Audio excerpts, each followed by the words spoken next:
Hoy día vamos a ver el Evangelio de Lucas, capítulo 9, del versículo 37 al versículo 45. Lucas, capítulo 9, versículo 37 al versículo 45. El título del sermón es Un milagro de incredulidad, milagro de incredulidad. Pero antes de empezar, vamos a hacer una oración juntos, ¿sí? Señor, te entregamos este tiempo ahora para que tú obres en nuestras vidas a través de la expresión de tu palabra. Te pido, Dios, misericordia para que pueda predicar la escritura, Señor, de manera clara, de manera profunda, de manera, Señor, que tu pueblo sea edificado, tu Hijo sea exaltado, Señor. Que ya podamos conocer más a nuestro Señor Jesucristo, cuál es su propósito de su venida. Y te agradezco, Dios, por el tiempo que tú nos regalas para poder meditar, para poder estudiar tu escritura, en el nombre de Jesús. Amén. Un milagro en medio de la incredulidad. Lucas capítulo 9, versículo 37 al 45, dice así. Al día siguiente, cuando descendieron del monte, una gran multitud les salió al encuentro. Y aquí un hombre de la multitud clamó diciendo: Maestro, te ruego que veas a mi hijo, pues es el único que tengo.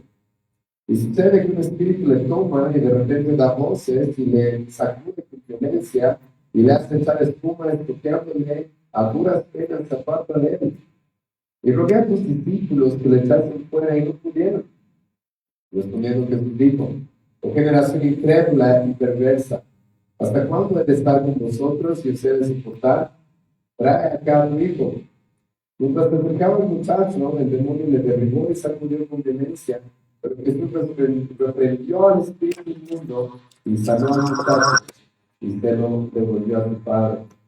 Todos se admiraban de la grandeza de Dios, y maravillándose todos de todas las cosas que hacía, dijo a sus discípulos: Haced que os penetren bien en los oídos estas palabras, porque acontecerá que el Hijo del Hombre será entregado en manos de hombres.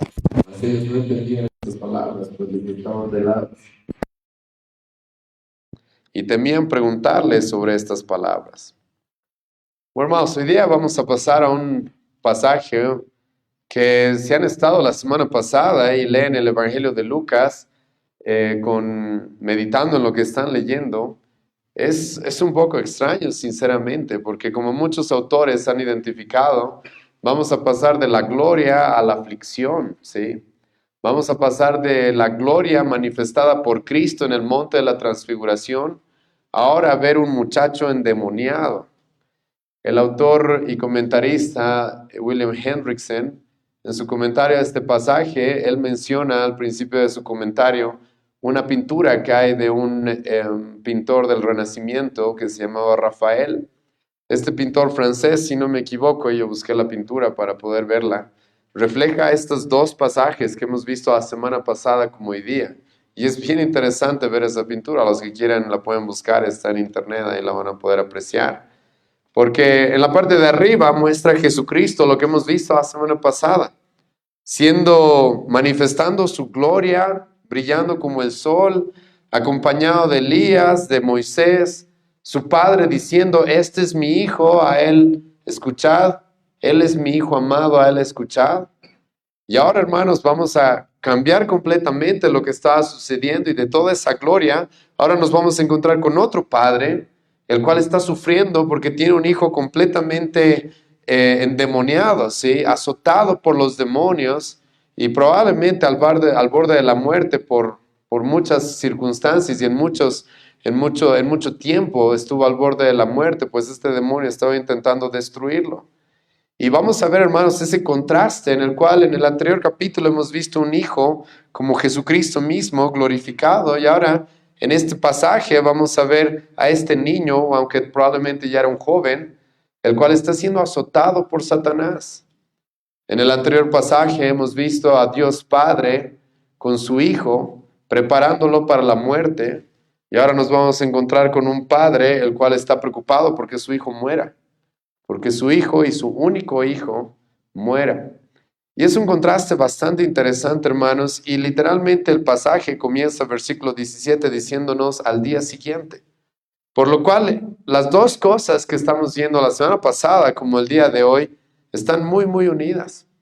Los discípulos, los apóstoles, específicamente Pedro, Juan y Jacobo, estuvieron en el monte de la transfiguración probablemente toda la noche, orando a Jesucristo primero y después presenciando a Elías, a Moisés, hablando con Jesucristo, Jesucristo manifestando, como hemos visto la semana pasada, un poco de su gloria. Y podemos, hermanos, sinceramente pensar de que eso les tomó toda la noche. No sabemos si durmieron o no durmieron, pero estuvieron en el monte y ahora al día siguiente, después de haber experimentado toda esa gloria, ahora nos vamos a topar con la aflicción. Nos vamos a topar con la aflicción de un padre y un hijo, ¿sí? Y comenzamos el pasaje, versículo 37, diciéndonos literalmente, como ya he mencionado, al día siguiente cuando descendieron del monte. Ahora, este pasaje, hermanos, es relatado por 3 de los evangelios. Este milagro del endemoniado, de este muchacho endemoniado, es relatado tanto por Mateo como por Marcos también. Y en la soberanía de Dios, Dios quiso que Mateo y Marcos nos den algunos más detalles que creo que son importantes. En el versículo 37 nos encontramos al día siguiente cuando descendió del monte, una gran multitud le salió al encuentro. Marcos nos dice quiénes eran esas multitudes. Tenemos a los 9 discípulos que se habían quedado, que no habían subido con Cristo al monte, porque solamente habían subido 3 de ellos con él. Tenemos multitud de personas que sabemos que normalmente seguían a Jesucristo por los milagros, pero Marcos también nos da un detalle que creo que es importante. Y es que también nos encontramos aquí con unos escribas. Marcos nos dice esto. Los escribas eran aquellos encargados de estudiar la escritura, muchas veces de copiar los manuscritos y también de enseñarla. Y esos escribas se están peleando, están teniendo una discusión con los discípulos de Jesucristo. Y hermanos, creo que ese es un detalle importante para lo que vamos a ver en este pasaje. ¿Por qué? Porque Jesucristo, como vamos a ver, va a atacar y va a mostrar mucha molestia por la incredulidad. ¿De qué estaban discutiendo? No estamos muy seguros, se nos dan todos esos detalles, pero sí podemos afirmar o sí podemos sacar algunas conjeturas que no creo que están muy alejadas de la verdad. No sé si sabías, pero los judíos también hacían supuestamente liberaciones de demonios. Los judíos hacían liberaciones de demonios, pero eran liberaciones falsas. Jesucristo se va a burlar de esas liberaciones literalmente y le va a decir a los judíos en algún momento, ustedes cuando expulsan un demonio, ese demonio se va y como que limpian la casa para que regresen 7 demonios y se ponga peor la situación, ¿sí? Jesucristo se va a burlar en cierta manera de la forma en la que ellos supuestamente liberaban a las personas, porque ellos también decían en liberar endemoniados. También sabemos, hermanos, que los judíos habían intentado despreciar a Jesucristo en la forma en la que él tenía dominio sobre los demonios. Sabemos eso por Mateo capítulo 12, donde los judíos le van a decir a Jesucristo, tú liberas demonios porque tú vienes de parte de los demonios, tú vienes de parte de Satanás, tú trabajas para Belcebú, tú trabajas para el diablo, por eso puedes liberar demonios. Entonces, hermanos, estamos probablemente en una controversia así. Aparte que está pasando algo extraño también acá. Porque no sé si te acuerdas cómo comenzó este capítulo. Vayan conmigo al principio de este capítulo y escucha lo que Jesucristo había hecho con sus discípulos, comenzando este capítulo 9, versículo 1. Habiendo reunido a sus 12 discípulos, les dio poder y autoridad sobre todos los demonios y para sanar enfermedades. Jesucristo los había mandado a sus 12 discípulos a hacer milagros, a ir y predicar el evangelio, a liberar personas endemoniadas, pero ahora en este pasaje nos topamos con que ellos no liberaron a este muchacho, no pudieron liberarlo. Entonces ahí, hermano, tú te puedes imaginar cuál es la discusión, ¿sí? Ustedes son falsos, quizás dirán los escribas, nosotros los judíos sí liberamos bien, no como ustedes que no pueden. ¿Viste? Sabíamos que ustedes venían de parte del diablo, ¿sí? Sabíamos que sus liberaciones no eran verdaderas. Y hermano, eso es lo que nos muestra en cierta manera Marcos. Nos dice que aquí estaba habiendo una discusión. Y esto es importante, hermanos, porque lo que vamos a ver es de que, y lo que ya hemos estado viendo en estos evangelios, tanto en el de Lucas como el de Juan, es de que Jesucristo estaba en medio de mucha incredulidad. Jesucristo estaba en medio de los líderes judíos que lo rechazaban. Jesucristo estaba en medio de sus discípulos, que no eran hombres muy fuertes en la fe, como vamos a ver el día de hoy. Y Jesucristo, hermano, estaba rodeado incluso de personas que solo buscaban por milagros cuando realmente no creían en Él. Incluso en el padre del muchacho endemoniado, como vamos a ver en un momento, él mismo va a reconocer eso. Y le va a decir a Jesucristo, por favor, ayúdame con mi incredulidad. Entonces estamos en un momento bastante controversial, difícil. Acaba Jesucristo de mostrar un poco de su gloria. El Padre acaba de decir de Jesucristo, este es mi Hijo amado, a Él escuchen. Y ahora descienden del monte y hay toda una discusión, todo un alboroto. Sus discípulos no han podido sanar a un muchacho que estaba endemoniado y es así como continuamos en el versículo 38. Y aquí un hombre de la multitud clamó, diciendo, Maestro, te ruego que veas a mi hijo, pues es el único que tengo. Aquí, hermanos, nos encontramos con la aflicción de un padre que está pasando momentos muy difíciles con un hijo. Y sinceramente, hermanos, yo ya soy papá y puedo comprender de alguna manera su aflicción al ver a su hijo, que nadie lo podía curar. Los discípulos que ya habían hecho milagros no lo pudieron liberar, los judíos tampoco habían podido liberarlo. Y estaba pasando momentos bien complicados. A tal grado que este hombre va a clamar en medio de esta multitud, en medio de estas personas que están discutiendo entre ellas. Este hombre va a ver a Jesucristo bajar del monte y va a clamar, va a levantar la voz, va a gritar y le va a rogar a Cristo. Le va a rogar y le va a decir, ven a sanar a mi hijo. Y Lucas nos da un detalle que los demás evangelios no nos dan, y es de que era su único hijo. Eso es interesante, Lucas va a hacer eso varias veces. Cuando Jesucristo se encontró con una viuda, Lucas también nos va a dar referencia de que esa viuda había perdido a su único hijo, y así también en otras ocasiones. Ahora, hermanos, esto es importante, porque a diferencia de las épocas tan difíciles que vivimos en nuestro momento, en el presente, para aquella época, hermano, tener un hijo era una gran bendición, ¿sí? Era una gran bendición. Yo sé que en nuestra época, lamentablemente, los hijos para muchos son una carga, no son una bendición, pero para aquella época eran una bendición, como también deberían serlo para nosotros ahora. Los judíos conocían el Salmo 127, donde dice que bienaventurado el hombre que llena su casa de hijos, ¿sí? Ahora, hermano, eso tiene específicamente una referencia histórica que es muy importante reconocer. Tú eras un padre, hermano, y normalmente te dedicabas a la agricultura. Normalmente te dedicabas a tener ovejas, animales que criar. Y tener hijos, hermanos, significaba tener recursos humanos para poder trabajar la tierra mejor, para poder tener un mejor sostenimiento y poder prosperar. Los hijos en la mente de los judíos eran como un ejército que Dios te estaba regalando, como unos soldados a tu lado, como el salmista los va a reconocer como saetas, como una lanza que nosotros lanzamos, ¿sí?, para cumplir los propósitos de Dios. Los hijos, hermano, para una persona en aquella época eran muy importantes. Y este hombre tenía solamente un hijo, que como he mencionado, era más que seguro que él estaba esperando que él sea su mano derecha, que él sea aquel que lo ayude y a través de él dejar un legado en este mundo y que sus tierras, sus posesiones, su herencia continúen más adelante. Pero su único hijo resulta que estaba sufriendo mucho por un espíritu inmundo. Escucha el versículo 39. Y sucede que un espíritu le toma y de repente da voces y le sacude con violencia y le hace echar espuma y estropeándole a duras penas se aparta de él. El evangelista Marcos nos va a agregar algunos detalles más y nos va a decir que por causa de este demonio, este muchacho no podía escuchar, no podía hablar tampoco. Y este muchacho literalmente era tirado al agua en algunos momentos para intentar ahogarlo. O incluso el padre le va a decir a Jesucristo, este demonio a veces lo que quiere es lanzarlo al fuego para que se queme.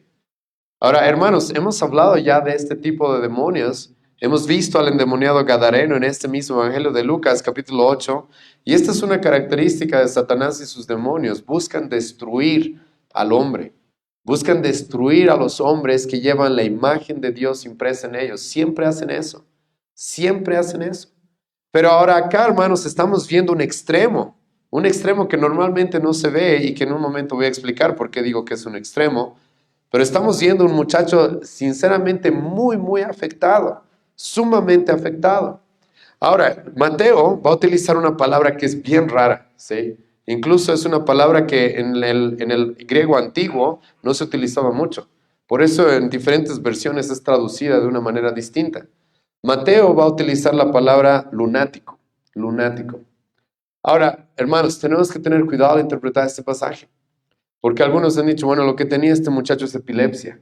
Entonces, cuando encuentras un epiléptico, normalmente hay muchos cristianos en nuestra época que dicen, hay un demonio ahí, ¿sí? Pero no tenemos tal caso, hermanos, no tenemos tal caso. Un lunático en aquella época, y la palabra lo que significa es alguien que perdía el conocimiento, perdía la capacidad de razonar, perdía la capacidad de dominarse a sí mismo. Pero la Biblia nos dice específicamente acá que no estamos tratando con un problema físico, no estamos tratando con una enfermedad, estamos tratando con un espíritu inmundo. Y hermanos, eso es muy importante, ¿sí? Hacer esa diferencia es muy, muy importante.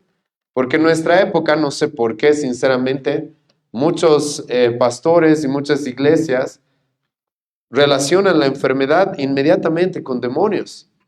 Entonces tú ves gente reprendiendo espíritus de cáncer, espíritu de esto, espíritu del otro. Y muchos se apoyan en este pasaje porque dicen, este muchacho tenía epilepsia y el motivo de su epilepsia era un demonio. Pero no exactamente, hermano.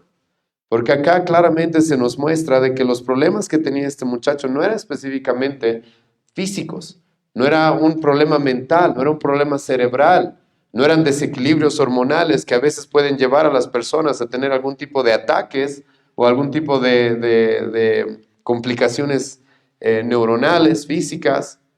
No, literalmente nuestro pasaje nos dice de que un espíritu le tomaba. Un espíritu lo dominaba de un momento a otro y este muchacho perdía el control de sus capacidades y este espíritu literalmente buscaba destruirlo. Lo hacía echar espuma de la boca, lo estropeaba, como dice, lo tiraba al fuego, lo intentaba ahogar en el agua. Era un espíritu que estaba buscando destruirlo. Ahora, hermanos, esta situación de este padre es muy complicada. Está pasando una aflicción sumamente difícil. Y si bien este padre está haciendo lo correcto, yendo a Cristo a clamar por misericordia, quiero decirles, hermanos, a los padres que nosotros no estamos muy lejos de lo que este padre está viviendo, por si acaso. Cuando vemos en el Nuevo Testamento, hermanos, a los demonios actuar de esta manera, son casos extremos. Son casos extremos que yo sé que se pueden dar, en el cual literalmente, hermano, los demonios pueden llegar a tener esta posesión sobre la gente. Puede pasar eso. Pero, hermanos, también debemos comprender de que no todos estarán echando espuma, no todos estarán convulsionando como le pasaba a este muchacho. Pero la realidad, hermano, es que cualquier persona y todos nuestros hijos que no conocen a Cristo están dominados por Satanás. ¿Sabías eso? Y eso es bien importante, hermanos, porque tal vez los padres, sobre todo que están acá, vemos este pasaje y decimos, wow, qué pena con este papá que está sufriendo así. Pero hermanos, todos aquellos que tenemos hijos, debemos reconocer esto. Nuestros hijos por naturaleza no nacen, hermano, dominados por Dios, el Espíritu Santo. No nacen teniendo un nuevo corazón, sino que la Biblia nos dice, hermano, que literalmente ellos también están siendo dominados por el diablo, por Satanás. Si no me crees, ve conmigo a Efesios capítulo 2.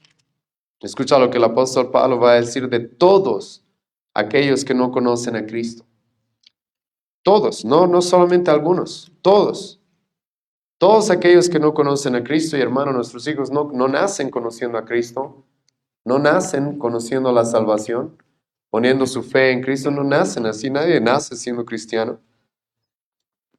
Escucha lo que va a decir el apóstol Pablo, Efesios 2, versículo 1 en adelante.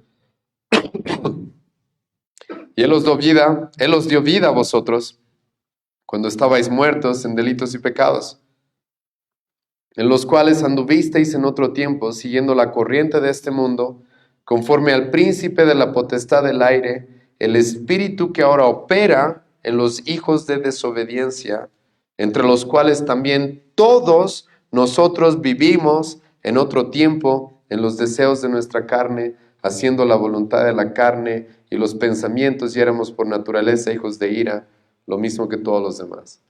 ¿Qué dice, hermano, el apóstol Pablo que era nuestra condición antes de conocer a Cristo? El apóstol Pablo, hermano, dice acá que vivíamos gobernados por el espíritu que ahora opera en los hijos de desobediencia. Eso, hermano, es una alusión a los demonios y a Satanás y cómo él gobierna a todos aquellos que no han puesto su fe en Jesucristo. El apóstol Pablo le va a decir a los colosenses, ustedes es por Cristo que han pasado del gobierno de las tinieblas al reino de la luz. Es por Cristo, porque antes estaban dominados completamente por Satanás y sus demonios. Y esto es importante, hermanos, cuando vemos esto en este pasaje. ¿Por qué? Porque como he mencionado, a veces leemos los evangelios y vemos, wow, esta situación tan compleja, esta narración, qué complicada, pobre padre que está viviendo eso, pero escucha, tal vez tu hijo no esté tirando espuma por la boca y no esté convulsionando, pero escucha, igual está dominado por Satanás hasta que llegue a Cristo. Esa es la realidad bíblica. En pecado me concibió mi madre, va a decir David, todos nacemos pecadores. Y la condición que tenemos por naturaleza es la que Pablo nos dice en Efesios capítulo 2 que acabamos de leer. Y hermano, igual que la única esperanza de este Padre es Cristo para que su Hijo sea liberado, igual es nuestra única esperanza para nosotros también. El Cristo es el único que puede librar a nuestros hijos de la incredulidad, de la fe, del pecado, de la ira que por naturaleza merecen, y guiarlos a la fe salvadora. Cristo es el único que puede hacer eso. E igual que este Padre, hermanos, todos los padres deberíamos estar rogando a Cristo porque salve a nuestros hijos. Al estudiar este pasaje, sinceramente sentí mucho eso, porque a veces, todos los días intento orar por la salvación de mis hijos. Pero a veces no vemos que estén así, digamos, como esta situación tan difícil. Pero hermano, como te estoy diciendo, no significa que estén en una mucho mejor situación. No. Y cuando estudiaba este pasaje, decía, ¿cuánto estoy clamando realmente por ellos? Porque ellos también están dominados por Satanás hasta que Cristo los libere, es la verdad. Y este padre, por la gracia de Dios y como un ejemplo para nosotros, por más de que tenía incredulidad, por más de que tenía conflictos, le ruega a Cristo y le grita y le pide, por favor, libera a mi hijo. Y ahora en el versículo 40 se nos presenta la incapacidad de los discípulos de Cristo para haber liberado a este muchacho. Escucha el versículo 40, y rogué a tus discípulos que le echasen fuera y no pudieron. Rogué a tus discípulos que le echasen afuera y no pudieron. Ahora aquí tenemos un conflicto, porque hemos visto en el capítulo 9, versículo 1, de que Jesucristo les dio poder para ir y echar fuera demonios. Entonces, ¿qué está pasando ahora aquí? ¿Qué es lo que está sucediendo? ¿Sí? Para responder eso, vayan conmigo al Evangelio de Mateo, capítulo 17. Y hay varias cosas que tenemos que hablar de esto en este día. Hay varias cosas que tenemos que aclarar incluso para no cometer errores de interpretación como mucha gente lo hace en nuestra época, ¿sí? ¿Por qué es que estos discípulos no pudieron echar el demonio de este muchacho? Escucha lo que estaba sucediendo. Versículo 20 de Mateo y 21. Jesús les dijo, por vuestra poca fe, porque de cierto os digo que si tuvieres fe como un grano de mostaza, diréis a este monte, pásate de aquí a allá y se pasará y nada os será imposible. Hermanos, hay varias cosas que aclarar acá, ¿sí? ¿Quién de ustedes se anima ahora mismo, hermano, a ir a una montaña y decirle que se mueva? ¿Quién se anima a hacer eso?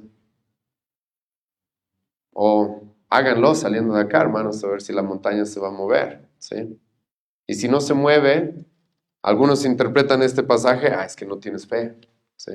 No tienes fe. La verdad, a todos esos pastores que dicen tener mucha fe y muchos milagros, no los veo moviendo muchas montañas, por si acaso, en los últimos siglos no he escuchado de que algo así pase.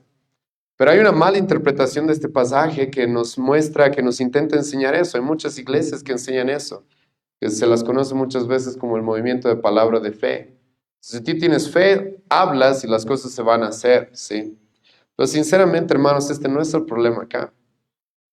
Este no es el único problema acá. Y ahora, ¿cómo solucionamos esto? ¿Cómo es esto de que los discípulos tenían el poder para sanar y ahora Cristo les dice por su falta de fe? por su poca fe. Escucha lo que va a decir el versículo 21 de Mateo 17. Pero este género no sale sino con oración y ayuno. Aquí, hermanos, hay que combinar dos cosas que son muy importantes para interpretar este pasaje. Muy, muy importantes. Una, escucha, Dios no tiene por qué recompensar que alguien se acerque a Él con incredulidad. Dios no tiene por qué recompensar eso. Hermano, yo no creo, por si acaso, que las cosas dependan de cuánta fe yo tengo. Es más, este pasaje mismo dice eso, porque Jesucristo dice, ¿cuánta fe se necesita? Un grano de mostaza. Entonces no se trata del tamaño de la fe, no se trata del tamaño de la fe. El problema es que los discípulos acá estaban desconfiando probablemente del poder de Dios. Estaban desconfiando de que Dios tenga el poder para liberar a este muchacho.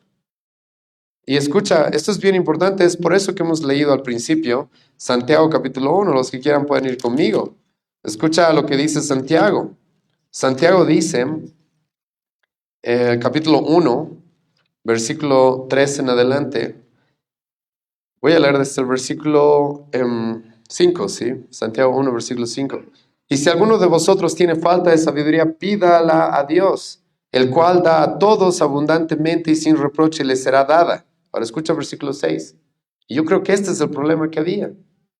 Pero pida con fe, no dudando nada, porque el que duda es semejante a la onda del mar, que es arrastrada por el viento y echada de una parte a otra. No piense, pues, quien tal haga, que recibirá cosa alguna del Señor. Pues, hermano, por si acaso yo no creo que si tienes una fe así de grande vas a decirle a un muerto que se levante y se va a levantar. Yo no creo eso específicamente, porque las cosas no dependen específicamente de nuestra fe. Pero lo que yo sí creo, hermano, es de que acercarse a Dios, a pedirle algo sin confiar en que Él tiene el poder para hacerlo, Dios no tiene por qué recompensar eso. Dios no tiene por qué recompensar las oraciones y las peticiones de un pueblo que desconfían de que Él pueda hacer lo que su pueblo le pide. Entonces eso es bien importante para tener un equilibrio y no irnos al extremo de estas personas que dicen si tienes un poco de fe vas a poder hacer lo que quieras con tu boca y con lo que digas se va a cumplir. Pero al mismo tiempo, si bien no creemos eso, también yo creo, hermano, lo que dice Jesucristo acá. Estos discípulos al parecer habían desconfiado en el poder de Dios. Habían desconfiado de que Dios realmente puede sanar a este muchacho. Y entonces Dios no tiene por qué recompensar eso. La Biblia nos dice, cuando te acerques a Él a pedirle algo, confía. No confía en de que Él tiene el poder para hacer eso. Él tiene el poder para cumplir tales cosas. Pero ahora también esto encuentra un equilibrio en el versículo 21. Escucha lo que dice Mateo 17, 21. Pero este género no sale sino con oración y ayuno. Hermanos, esto es bien importante. Porque lo que Jesucristo está diciendo acá, si bien hay algunas variables textuales en el idioma original, pero hermano, lo que Jesucristo está diciendo acá, y esto quiere que sus discípulos entiendan, y es de que al final del día, hermano, el que algo pase depende que Dios quiera. Depende que Dios quiera. Es por eso que se necesitaba orar y ayunar. ¿Qué era orar y ayunar, hermano? Era orar, ¿qué es? Arrodillarse a Dios y pedirle. Ayunar, hermano, estaba ligado siempre a la oración. Así como que no voy a comer hoy día para dedicarme más a orar, más a pedirle a Dios. Y lo que Jesucristo le está diciendo a sus discípulos es eso. Miren, ustedes están desconfiando de Dios, Dios no va a recompensar eso. Y lo que vaya a suceder tampoco es que ustedes tienen el poder para hacerlo, no. Todo lo que vaya a suceder dependen de que Dios quiera hacerlo. Dependen de que Dios quiera hacerlo, de que Dios quiera obrar. Por eso no era suficiente con que a ustedes se les ha dado el poder, sino que ustedes necesitaban orar también. Porque los discípulos, hermano, a diferencia de los pacpacos que tenemos en nuestra época que dice que pueden hacer milagros o donde sea, los discípulos tenían que entender de que no es así. No es de que tú has recibido un poder mágico así, donde quieras tú sanas. No, tampoco iba a ser así. Ellos iban a depender en muchos casos de orar y que Dios haga. Y este caso es uno de ellos. Y esto, hermano, tiene que ser balanceado con lo que el apóstol Juan nos dice, 1 Juan, capítulo 5, versículo 14. Todo lo que le pedimos a Dios, si está dentro de su voluntad, Él nos oye. Y estos discípulos habían fallado en hacer eso. Tal vez habían puesto su fe en sus propias fuerzas, en los dones que Cristo les había dado a ellos, en lugar de depender completamente en que Dios hace lo que Él quiere. El poder no estaba en ellos, el poder estaba en Dios.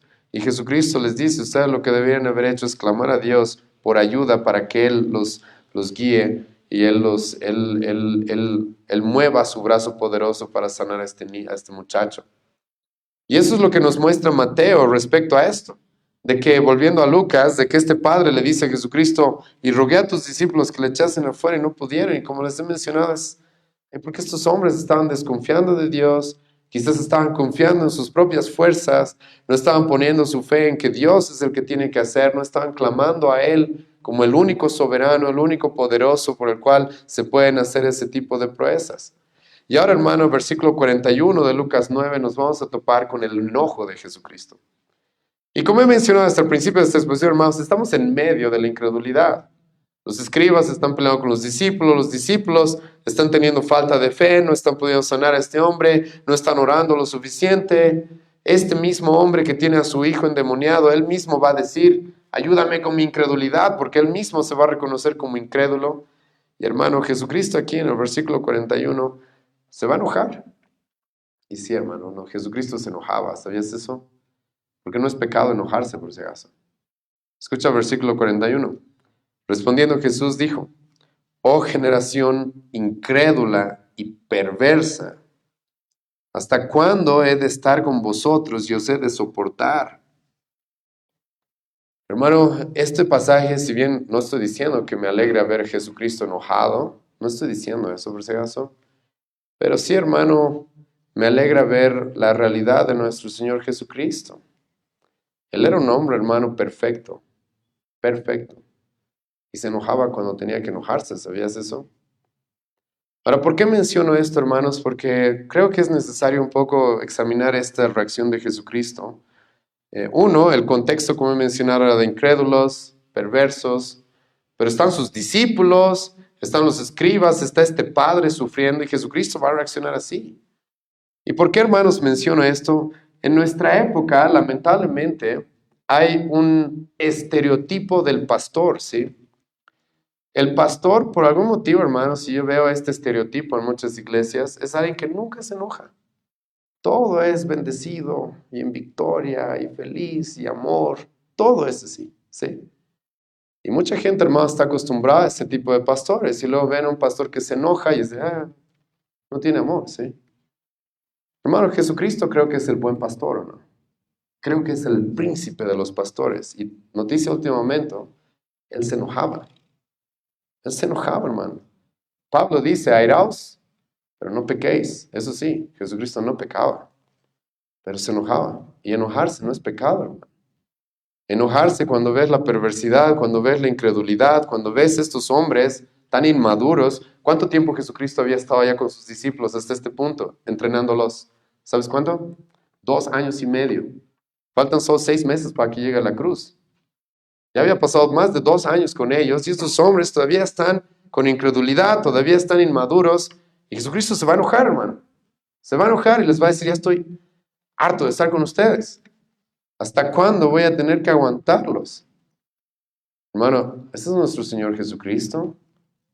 No era un hombre, hermano, que aparentaba todo paz, paz. Hermano, los pasos maestros en el Antiguo Testamento son esos. Todo es paz, tranquilidad, todo es bendición, ¿sí? A mí me asusta ver hombres así porque siento que están actuando.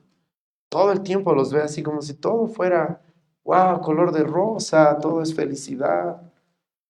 Y sinceramente yo le digo, deben estar actuando porque hay muchas cosas por qué renegar en nuestra época. Y Jesucristo, hermano, se enojaba. Y escucha las palabras que va a utilizar, oh generación incrédula y perversa. La palabra perversa significa corrompida, corrupta. Y escucha estas palabras de Cristo. ¿Hasta cuándo voy a soportarlos? ¿Hasta cuándo voy a tener que llevar esta carga con ustedes? Sus discípulos que 2 años y medio y todavía están ahí con sus dudas y su desconfianza. Los escribas, los judíos que ya habían visto un montón de milagros, un montón de cosas que él hizo, que demostraban que él era el Mesías, el Hijo de Dios, y todavía lo perseguían, todavía discutiendo con sus discípulos, probablemente para despreciarlo, probablemente para dañar su reputación. Este hombre que Jesucristo sabe que muchos lo buscaban solo por el milagro y no porque realmente creyeran que Él es el Salvador. Y Jesucristo, hermano, aquí va a mostrar eso, porque Él es el Hijo de Dios que se hizo hombre, hermano, y nos va a mostrar ese carácter y se va a enojar. Y esto no es la primera vez, por si acaso. El Evangelio de Juan, capítulo 2, comienza con Jesucristo enojándose, no sé si te acuerdas. El Evangelio de Juan literalmente casi comienza con Jesucristo enojándose en el templo. Al ver los cambistas, al ver el mercado que habían vuelto los judíos el templo, Jesucristo literalmente va a sacar a las personas casi a patadas por el enojo de que su Padre no estaba siendo glorificado, de que su templo estaba siendo corrompido. Bueno, Jesucristo se enojaba. Esto es importante, hermanos, si les ruego tomar eso bien en cuenta.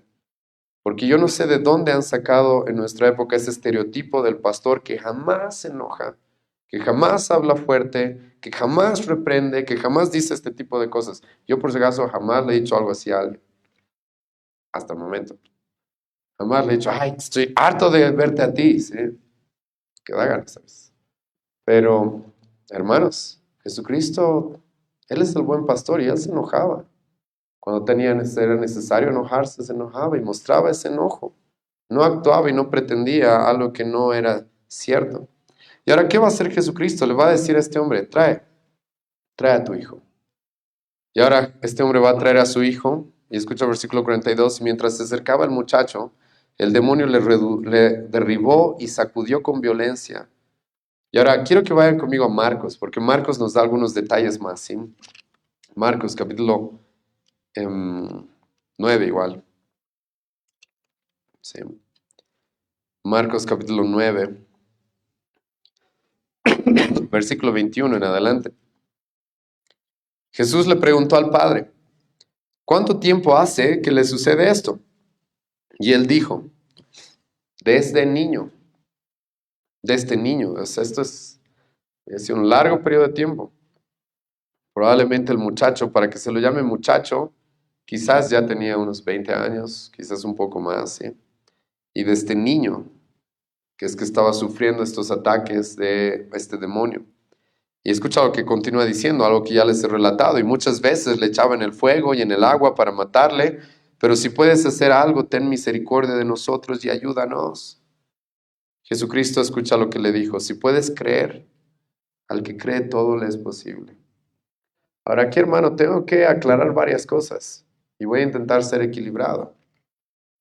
Ten cuidado con cómo interpretas estos pasajes, ¿sí? Porque Jesucristo dice, al que cree todo le es posible. Pero Jesucristo no dice, al que cree todo le va a ser posible, ¿sí? ¿Por qué? Porque los falsos maestros en nuestra época utilizan este pasaje para decirte tú, necesitas un mejor auto, un mejor trabajo, quieres que alguien se sane, tú cree y eso se va a dar, se va a hacer. Y si no se hace es porque no estás creyendo. No exactamente, ¿sí? Como ya dije, 1 Juan 5, versículo 14, todo lo que le pedimos a Dios, si está dentro de su voluntad, se hace. Tú no eres Dios, por si acaso. Tu fe no te hace Dios. Tu fe no te hace Dios. Pero, hermano, lo que sí tenemos que equilibrar es esto. Yo sí creo esto, hermano, de que el Dios en el que creo, para Él todo es posible. Y si Él quiere sanar a alguien en mi familia, lo va a sanar. Si Él quiere rescatar a alguien de la muerte en mi familia, lo va a rescatar. Yo sé que Él es posible. Y cuando yo oro a Dios, hermano, me acerco a Él así, sabiendo de que Él puede. Y si no lo hace, es porque no quiere, no es porque no puede. No es porque no sea poderoso. No es porque no tenga el poder para hacer lo que Él quiera, no. Sino simplemente porque no quiere, porque también es soberano. Te recuerdo que creo que Pablo tenía fe, ¿verdad? Creo que sí. Y Pablo va a decir, he orado 3 veces y Dios dijo, ¿qué? No voy a quitarte esa espina que tienes en la carne, no lo voy a hacer. Entonces, hermano, por si acaso este pasaje hay que interpretarlo así, bien. No te estoy diciendo, yo no te puedo prometer, ahora sal de acá y di que creo que voy a tener un mejor trabajo y mañana te va a caer. No, no, no, no. Pero yo sí creo, hermano, de que si te acercas a Dios, cree que Él puede hacerlo. Pero también confía en que Él es soberano y si no quiere hacerlo, no lo va a hacer. Ese es Dios, hermano. Pero creo que hay que tener ese equilibrio. Y yo sé, hermanos, si nosotros, sí, que somos una iglesia sensacionista, a veces se nos acusa de no creer en los milagros. Yo creo en milagros. Lo que yo no creo es en los milagreros que andan vendiendo milagros por dinero, ¿sí? No creo en ellos. Pero yo sí creo en Dios, que Él puede hacer milagros. Y yo sí creo que como iglesia está bien. Esta mañana mismo un hermano nos trajo una petición de oración y oramos por su nieto. Y yo le pedí a Dios, sánalo. Y yo creo que Dios puede sanarlo milagrosamente. Ahora, yo tengo, hermano, la confianza de que Dios va a hacerlo sí o sí, ¿no? Estoy seguro que Él puede. Estoy seguro que Él tiene el poder. Pero yo no soy el dueño de Dios. Yo no le puedo obligar. Él es soberano y Él hace lo que Él quiere. Pero Jesucristo sí nos dice aquí algo muy importante.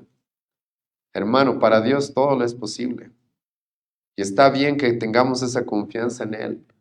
No tengas la confianza, hermano, de que Dios siempre te va a dar lo que pides, pero sí ten la confianza de que Él tiene el poder para hacerlo. Y Él sabe lo que es mejor para sus hijos. Él sabe lo que es mejor para nosotros, y cuando Él no da algo, no responde a alguna oración, no es porque no pueda, por si acaso. No es porque no pueda. Porque para Él todo le es posible, a Dios todo puede hacer, no hay nada que le sea imposible en el ámbito natural dentro de la creación. Y ahora, escucha lo que va a suceder, versículo 24. E inmediatamente el padre del muchacho clamó y dijo, creo. Este hombre le dice, sí, yo creo que tú puedes, yo confío. Pero escucha lo que este padre, y esto es importante porque este padre va a ser honesto con Cristo. Y escucha lo que le va a decir, esto es bien interesante. Versículo 24, creo, ayuda a mi incredulidad, ayuda a mi incredulidad. Este padre le va a decir, sí, yo creo, yo confío en que puede, Dios puede sanarlo, tú puedes sanarlo. Seguro este padre ha escuchado ya de todos los endemoniados que Jesucristo ha liberado, seguro se ha enterado del endemoniado Gadareno, de esos 6,000 demonios que Jesucristo reprendió en un instante. Pero aún así este hombre, hermano, dice, ayúdame con mi incredulidad, porque hermano, el corazón del hombre es así, ¿sí? Es así. El corazón del hombre es desconfiado, el corazón del hombre está propenso a no creer que Dios puede, a desconfiar de su Señor, a desconfiar de quién es Él. Y este hombre les honesto a Cristo y le dice, por favor, ayúdame con esta incredulidad que tengo. Los discípulos van a hacer algo parecido más adelante cuando le digan a Cristo, aumentanos la fe, ayuda a que nuestra fe crezca. Y esta es una petición, hermano, muy honesta y muy sincera. Y hermanos, todos somos propensos, hermano, a la desconfianza. Todos somos propensos. Cuando yo veo a los judíos en el Antiguo Testamento, hermano, me veo a mí mismo. ¿Te acuerdas los judíos? Dios les hace un montón de milagros en Egipto. Ellos ven las 10 plagas y cómo Dios los libera de los egipcios, les abre el mar y luego llegan al desierto y ay, nos vamos a morir de hambre, nos vamos a morir de sed porque aquí no hay nada, mejor nos volvemos a Egipto, ¿sí? El corazón del hombre es así, hermano, incrédulo. El corazón del hombre es engañoso. Y este hombre, gracias a Dios, reconoce esto y le dice, Cristo, ayúdame a creer. Creo, sí, pero ayúdame porque estoy luchando con la incredulidad. Tus discípulos no pudieron sanarlo, los judíos no pudieron sanarlo. Y ahora escucha lo que va a suceder volviendo a Lucas, capítulo 9. Lucas, capítulo 9, versículo 42. Y mientras se acercaba el muchacho, el demonio le derribó y le sacudió con violencia, pero Jesús reprendió al espíritu inmundo y sanó al muchacho y se lo devolvió a su padre. Hermano, este es el poder de nuestro Señor Jesucristo. Y esta es la misericordia de nuestro Señor Jesucristo, porque como les he relatado, estamos en medio de un contexto incrédulo. Y aún así Jesucristo les va a hacer un milagro, por compasión, por misericordia. En otros momentos Jesucristo va a decir, no voy a hacer ningún milagro, al ver la incredulidad. Y vamos a toparnos con eso en el Evangelio de Lucas. Pero en este punto Jesucristo decide hacerlo. decide tener misericordia y decide mostrar su poder. Y en un momento, en un instante, aquí Jesucristo, hermano, por si acaso no te dejes llevar por las películas católicas de que el agua bendita y la cruz en la frente y el rosario, no es necesario. Jesucristo, una palabra y es suficiente para que esos demonios se le arrodillen y se escapen de él. Y este demonio, hermano, es obvio que sabía con quién se estaba encontrando.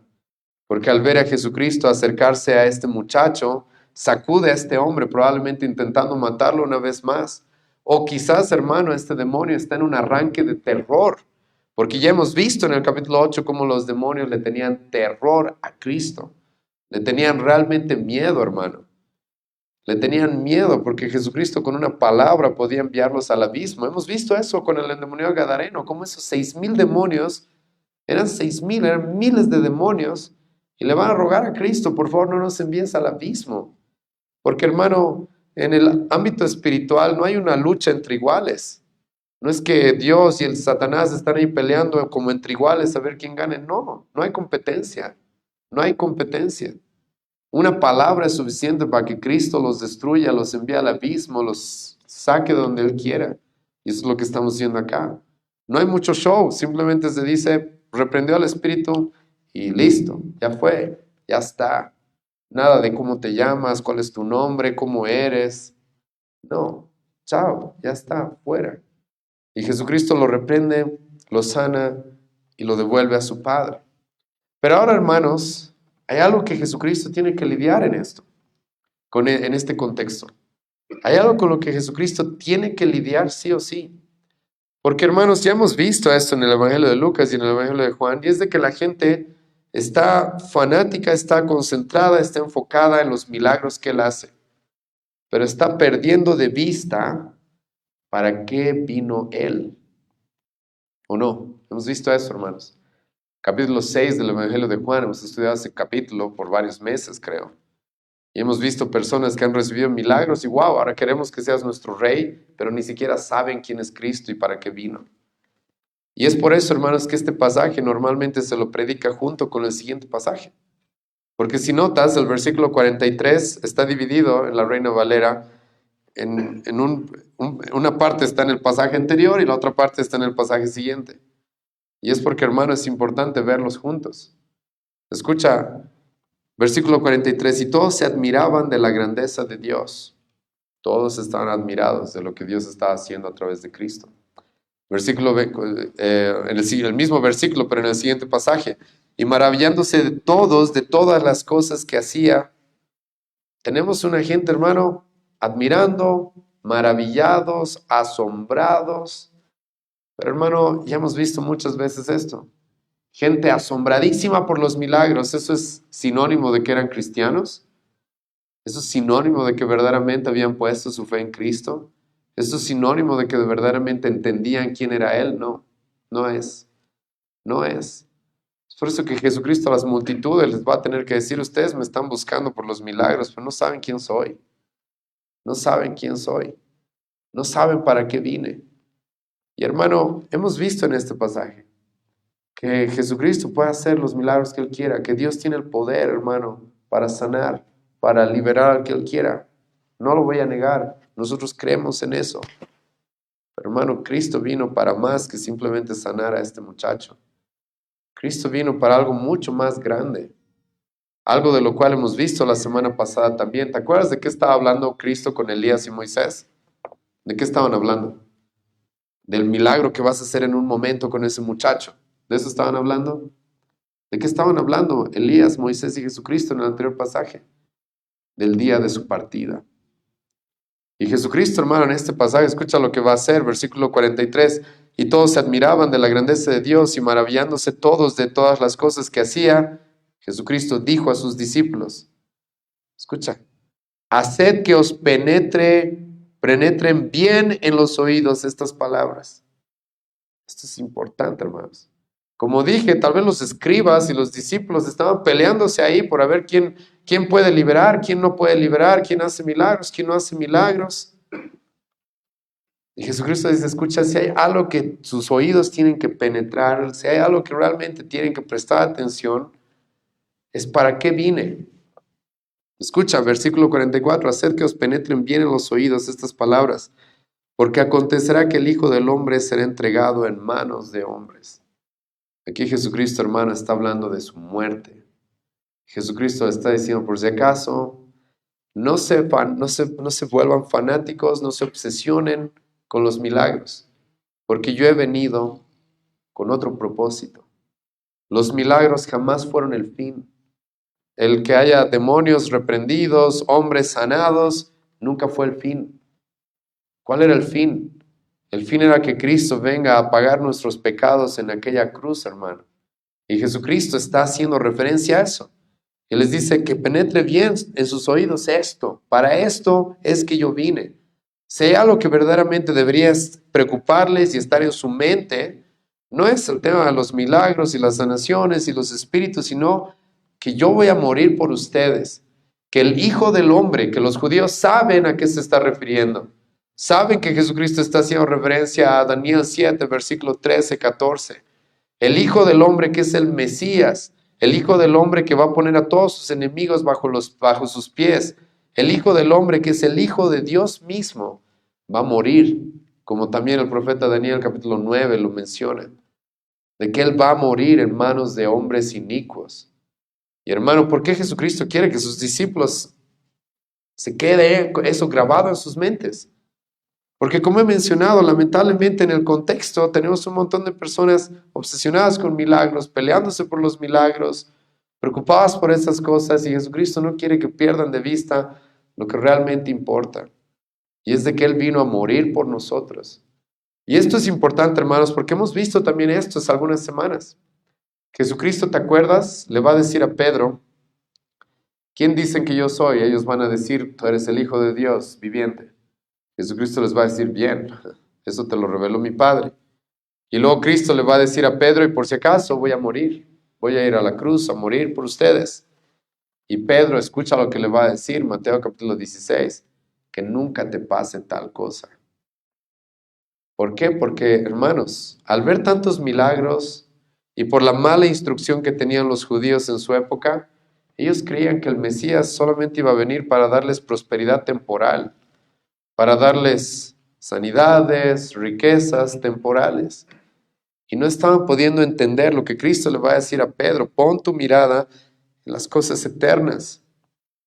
¿De qué les serviría, hermano, tener a este padre, a su hijo ahora sano, si luego ese hijo es condenado al infierno? Dime, ¿de qué les serviría?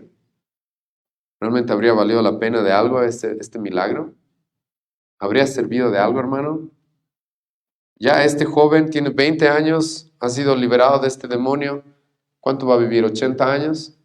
Para luego morir en sus pecados y ser juzgado por Dios y no tener un Salvador. ¿Eso valdría de algo? Y es bien importante, hermanos, ver ese contraste en este pasaje y interpretarlos juntos, porque Jesucristo eso es lo que quiere. Está bien, en los evangelios vamos a encontrar muchos milagros, muchas proezas, pero el fin de todos esos milagros nunca es que la gente se obsesione con los milagros. El punto es ese, y es muy claro aquí eso, hermanos. Por eso Jesucristo le dice a sus discípulos, escucha, lo que realmente les penetra los oídos es esto: yo he venido a morir por ustedes. Yo no he venido simplemente a hacer estos milagros, yo no he venido a ser un liberador más de demonios como habían otros, no. Yo he venido a morir. Esa ha sido la obra que el Padre me ha encomendado. El buen pastor, ¿qué hace? Da la vida por sus ovejas. Y Jesucristo, hermano, es eso lo que quiere que por más de que están viendo milagros, están viendo proezas, está bien. Pero ¿cuál fue la misión de nuestro Señor Jesucristo al venir a este mundo, hermano? Es esto. Es que Él ha venido a morir por ti y por mí para que seamos salvos de la ira venidera, para que seamos salvos de nuestros pecados. Hermano, este es el gran error que cometen estas iglesias que viven ofreciendo milagros y que malinterpretan la Escritura y que utilizan pasajes como los que hemos estudiado para decir a la gente, busca tu milagro, busca tu milagro, busca tu milagro, busca tu milagro, como si Cristo hubiera querido ser seguido por eso. Y aquí está esto muy claro.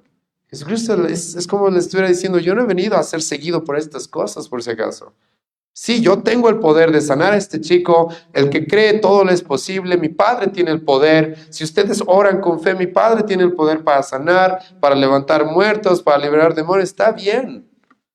Pero yo he venido a morir por ustedes. Es esa la obra que yo he venido a hacer. Es eso lo que yo he venido a cumplir. Es eso lo que realmente necesitan. Una vez más, hermano, en el Evangelio de Juan, capítulo 6, hemos visto esto. Jesucristo, esos judíos que querían más peces, más panes, Jesucristo les va a decir, un momento, yo soy el pan de vida, que ha venido a dar su vida por ustedes. Yo he venido a eso. ¿Ustedes creen que simplemente he venido a darles algo temporal? Yo he venido a hacer esa obra para que ustedes puedan recibir la vida eterna gratis, puedan ser perdonados por un Dios que está airado contra ustedes. Yo he venido a morir por ustedes. Y si Cristo quiere algo, hermano, es que esto quede en nuestra memoria en este día. Que Él ha venido a morir por pecadores, a morir y a hacerse maldito para que tú y yo no tengamos que ser malditos. Y ahora, hermano, las palabras de Cristo son bastante fuertes. Y como ya hemos visto en el contexto, Jesucristo está haciendo este milagro, pero está molesto, sí, está enojado. Y sus discípulos lo van a notar. Escucha el versículo 45. Dos cosas, mas ellos no entendían estas palabras, pues les estaban veladas. Hay muchas interpretaciones de esto. Esto de que estaban veladas, algunos dicen el diablo les estaba cubriendo los ojos para que no entiendan lo que Cristo estaba diciendo. Eso puede tener algún tipo de apoyo, 2 Corintios capítulo 4, donde dice que Satanás es el que nos cubre la vista para que no veamos el Evangelio, para que no entendamos la verdad. Yo no creo que eso esté pasando acá. Yo creo que es Dios. Dios acá, por algún motivo en su soberanía, evitando que sus discípulos comprendan bien las palabras de Cristo, ¿sí? Probablemente porque a estos hombres todavía les faltaba entender muchas cosas. Hemos visto en el pasaje anterior de que Pedro vio a Cristo, su gloria, con Elías, Moisés, y Pedro más o menos ya quería empezar a construir carpitas para que se queden ahí, empezar su reino, algo así, capaz. Quizás los discípulos si entendían esto. ¿Te acuerdas cuando los judíos van a venir a arrestar a Jesucristo? Jesucristo les ha estado diciendo a sus discípulos, yo he venido a morir, y como estamos viendo acá, he venido a morir y me van a entregar a los hombres, ¿sí? Y van a venir a arrestar a Jesucristo y Pedro va a sacar su espada e intentar evitar que eso pase, pero no van a entender, ¿sí? Y probablemente aquí se les está velando esto, ¿para qué? Para que no hagan lo que Pedro ya intentó hacer, tentar a Cristo y decirle, no, no mueras, no mueras, que nunca te pase eso. Pedro ya hizo eso. Como ya les he mencionado, Mateo 16, Pedro lo tentó a Cristo diciéndole, no, no, no, no vayas a la cruz. Eso, hermano, era una tentación. Por eso Cristo le va a decir a Pedro, apártate de mí, Satanás. Y entonces, para que Cristo no sea tentado, él siendo todavía hombre, para que sus discípulos no cometan ese tipo de cosas, es muy probable que Dios es el que está velando aquí, para que luego lo entiendan, no en este momento preciso. Pero hay algo que también sucede, versículo 45, mas ellos no entendían estas palabras, pues les estaban veladas, para que no las entendiesen. Y ahora escucha esto. Y temían preguntarle sobre estas palabras. Eso también nos dice este pasaje. Hermanos, le tenían miedo a Cristo. Le tenían temor. ¿Sí? Porque Cristo, hermano, tenía un carácter fuerte. Ahora, voy a ser equilibrado. Hermano, Cristo era el hombre perfecto, que era tan tierno que, hermano, los niños se le querían acercar. Pero, hermano, era tan rudo que los judíos le tenían miedo, sus discípulos le tenían miedo de vez en cuando también. Yo creo, hermano, que ese es un buen equilibrio, es mi ejemplo. Creo que un hombre debe buscar tener ese equilibrio en el cual uno puede ser cariñoso y tierno cuando es necesario, pero también fuerte y contundente y firme cuando la situación lo requiere. Y hermano, aquí los discípulos le tenían miedo a Cristo, le temían a Jesucristo. Jesucristo está aquí mostrando ese enojo, mostrando esa molestia, porque está en medio de estos hombres que tanto tiempo ya los está entrenando y todavía no entienden tantas cosas. Y le van a tener respeto, le van a tener miedo, hermano. Le van a tener temor. Y ahora, hermano, no es porque Cristo haya sido malo, ¿sí? No es porque Cristo haya sido un tirano, un déspota, no. Simplemente era un hombre de convicción y de firmeza.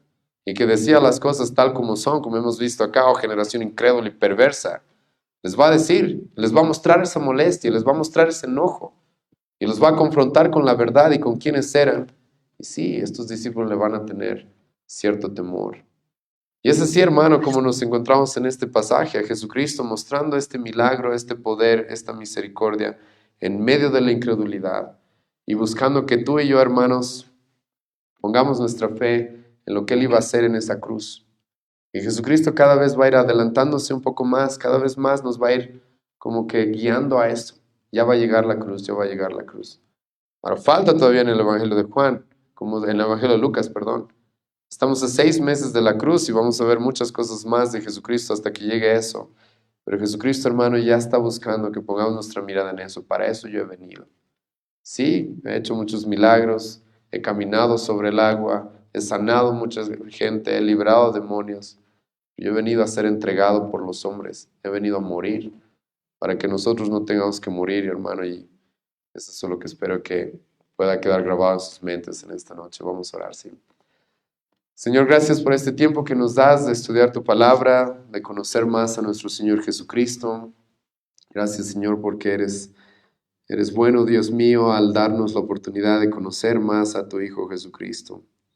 Te agradecemos, Dios, porque creemos que tú eres poderoso, Señor, y que por más de que tengamos una fe tan pequeña como un grano de mostaza, tú eres, Señor, el que puede hacer grandes proezas.